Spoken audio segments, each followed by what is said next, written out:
आप कितने भी व्यस्त क्यों रहे, आजकल तो जमाना विज्ञान का है।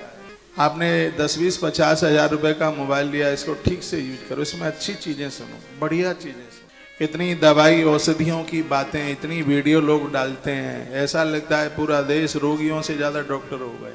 जो देखो वो वीडियो डाल ही रहे हैं।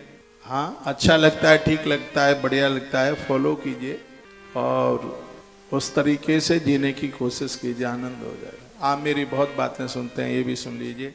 नियम बना करके कुछ दिनों तक जिसको ऐसा लगता है कि मेरा लीवर, मेरा किडनी, मेरा अंदर का तंत्र, कहीं किसी भी प्रकार की कोई दिक्कत हो रही है, पेट साफ होता नहीं है, पेट फूलता है, गैस बनती है, लीवर किडनी में भी कुछ दिक्कत सी हो रही है, तो नीम की पत्तियां और पीपल का पत्ता, उसका रस निकालकर सुबह शाम कुछ समय के लिए ही आप ले लीजिएगा। आप कहोगे महाराज जी धन्यवाद, आप युग युग जियो, आप आशीर्वाद दें। इतना बड़ा प्रभाव है।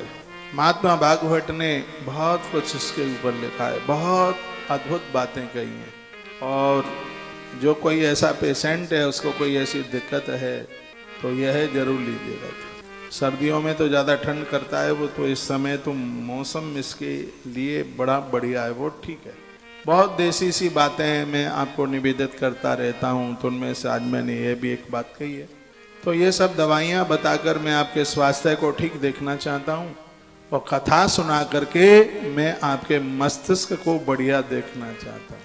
एक दिन मैंने बोला है कि ठीक स्वास्थ्य के लिए व्यायाम चाहिए और मस्तिष्क के लिए नित्य सत्संग चाहिए, अच्छी बातें चाहिए, उसके बिना तो काम चलेगा नहीं। आप टेंशन बिल्कुल मुक्त हो जाए। यस्सा श्रवण मात्रेण हरिचिंतम समाश्रयेत।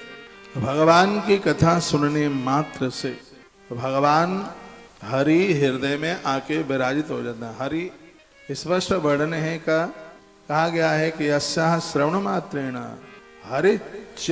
हरिश्चित्तम समाश्रयेत। इस कथा को सुनने मात्र से भगवान हृदय में आकर के विराजित हो जाते हैं।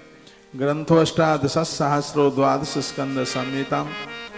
कहते हैं कि इस ग्रंथ में 18,000 श्लोक, 12 स्कंद और शुभदेव और राजा परीक्षित का अद्भुत इसमें संवाद है।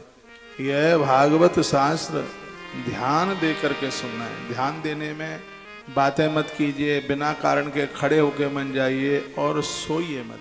आपको पता है सत्संग में नींद लेने से पुण्य क्षीण होते हैं।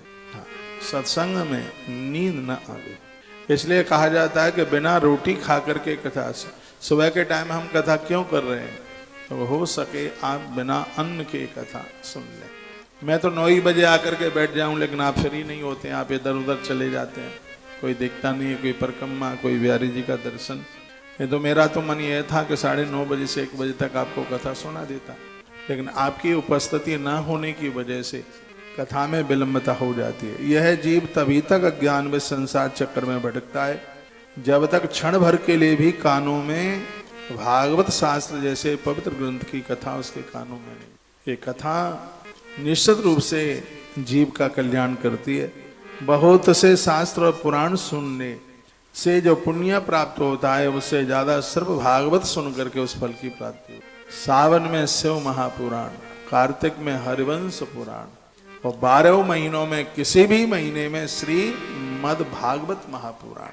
ये तो ऐसा है कि इसको किसी भी महीने में सुनिए।